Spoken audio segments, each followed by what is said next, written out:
আসসালামু আলাইকুম। এই পাখিটির নাম জ্যাক। আর জ্যাক আমার খাঁচাতেই ডিম ফুটে বাচ্চা হয়েছিল। আর জ্যাককে আমি পোষ মানানোর জন্য আমার কাছেই রাখতাম। আসলে জ্যাক মোটামুটি পোষ মেনে গিয়েছিল।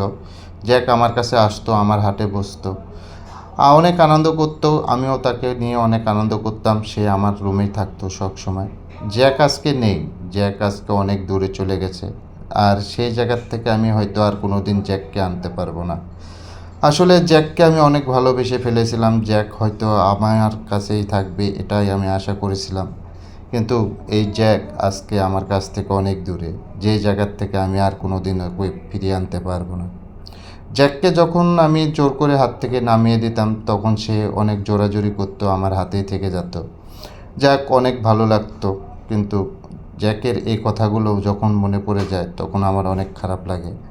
জ্যাককে আমি ভুলতে পারবো না। সবাই ভালো থাকবেন, সুস্থ থাকবেন। আজকে এ পর্যন্ত। দেখা হবে পরবর্তী ভিডিওতে। সবাইকে ধন্যবাদ।